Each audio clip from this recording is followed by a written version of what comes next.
Hello everyone. Today we are talking all about stool sample testing.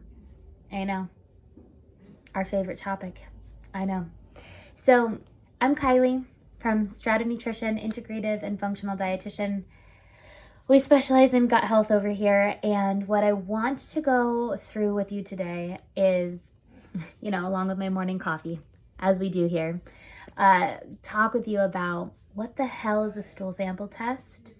Why would you consider doing it? What does it test for? How are they different? And what could you actually then do with the information, right? Because that's kind of the point. That's the point of most tests. What do you get to do in order to change the way that you feel once you have the results of any sort of test? That is part of the reason why so many of us feel, and I know that I have felt this way, and so many of my clients feel this way, where we've said, have you ever said this before? I almost wished that the test had come back positive, whatever the test is. Even if you don't actually want it to be positive, at least it would be an answer. That's kind of what this helps people do, a stool sample test. Okay, so let's start by saying this. Not all stool sample tests are the same. Not all are created equally. There are different types of technology that are used for different companies that do different testing. I will say you tend to get what you pay for when it comes to testing in this particular realm. Maybe that will change, but for now, that does tend to be the case because most of them are not going to be covered by insurance. Some of them have a chance. But not a great chance. and a lot of them don't even contract with insurance companies. So what you do, let's start at the beginning. A stool sample test is just what it sounds like. You do it at home when nature calls. You collect the stool and you put it in a little kind of collection tube and you ship it off. The type of testing that you order or have ordered for you or get done depends on what your symptoms are. So sometimes we're just testing for one thing. Maybe it's H. pylori. Maybe some of you have worked with a GI and you've a GI doctor and you've done stool sample testing before to test for things like Giardia or C. diff or E. coli or some of those more, I'm going to say mainstream, as if any of this is mainstream, but some of those more recognizable sorts of bacteria and things that doctors are sometimes looking for to match symptoms. The difference between those tests and the tests that I do, for example, or one of the other functional stool sample tests that many dietitians and practitioners will use is what is being tested for. So instead of being tested for 3 or 4 things, this test, I think it's like 36 pages of results. Okay, so here is what I'm going to speak to the testing that I use. And it's very similar. Once you get into the functional gut testing world, they each have their pros and cons, the different types of tests. No one test is ever going to be perfect. And that goes across the board for the most part. So I think that's important to say. Each test has something that maybe is a little more appealing and something that's a little less desirable. Practitioner's choice at that point. So if you end up working with somebody and you're thinking like, oh my goodness, is this the right type of testing? Ask them questions. Ask them, why do you choose this one if that feels important to you? And let them explain because they will have their reasons. Trust me, we all do. We all do.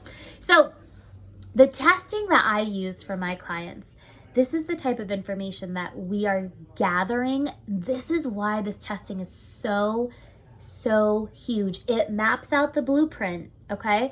So if you were a teacher and you had to go in and teach a class, but you didn't have any lesson plan for the entire year and you were just sort of like haphazardly teaching whatever came to mind or whatever you saw on TikTok that day, you would teach some things for sure, but it wouldn't be organized, and it definitely wouldn't be the most efficient or practical. And it's just the same approach. So if you've been suffering from any sort of discomfort with your GI system, bloating, diarrhea, constipation, not being able to eat without feeling sick, heartburn, migraines or headaches, joint pain, autoimmune disease, the whole thing, okay? Any of those things, I'm sure that you've been kind of throwing things at the wall and seeing what sticks, because that's a starting point. It's reasonable. It makes sense. You don't have to do that, though. You certainly don't have to do it forever. It's a fine starting point. You got to do something to start. You don't have to, though. You can be handed, hey, although this is never going to be perfect, here you go. This is something that's actually showing us what's going on in the gut now. How the hell are you supposed to make decisions about how to get better if you don't know where you currently are? Think about that for a second. If you have a map and you know where you're going, but you don't know where you are, you certainly can't get there in an efficient manner. So when we get the test results back from the stool sample testing, here's some of what we're figuring out. What is your digestion like? Do we see undigested pieces of food in the sample? Are we getting protein fibers? Are we getting vegetable fibers?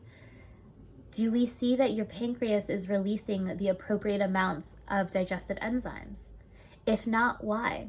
Is there something else that we're seeing on the test, or do we need to ask more questions? Do you have candida? Do you have H. pylori? There's a whole panel of helminth infections, which are like worms. I try not to say that word because it freaks people out, but it's important that that gets tested. Parasites, viral infections, bacterial infections like E. coli. And that's just like the major stuff. Then we start talking about the things that people, when I go over these test results with them, they've never even heard of what this is. So it's important to explain, oh, here's what we're testing for, but this is why it's important. Short chain fatty acids. That's a big one. I've got a really great blog post on that if you wanted to take a look at short chain fatty acids, why they are so important, how we feed the bacteria that produces them, and what actually does that feeding. You could check that out on the blog. But this sort of testing will help us understand, essentially, what's the lining of your gut look like? Do you have leaky gut? Most of my clients do. How inflamed are you? Do you have any sort of ability to mount an immune response? Do you have any sort of backup happening in the gut to be able to help repair things when they get damaged? Because of course they're going to, of course. But do you have the backup? Do you have any systems in place that are maintaining any semblance of gut health? And if the answer is no, that's one thing. It often is no, these things are not in place. It often is, wow, the good beneficial bacteria that you really need is really lacking. Wow, you've got a lot of overgrowth. You've got a lot of dysbiosis, a lot of overgrowth of some bacteria and a lack of other bacteria. Whether those things are good or bad, the point is that it's imbalanced. And what this helps us understand is, where do we need to focus?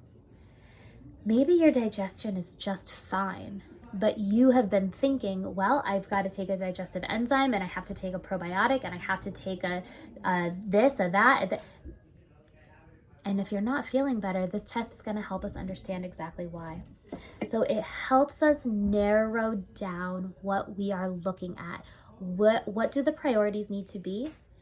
And how do we organize the plan of attack to manage those priorities? So it gives you the blueprint. It helps also connect the dots and allows you to be so validated with all of the feelings physically that you've been having that you've probably been told, just take some Tums for. Next video, I'm going to be sharing some client results. Can't wait to tell you all about how the stool sample testing is changing people's lives.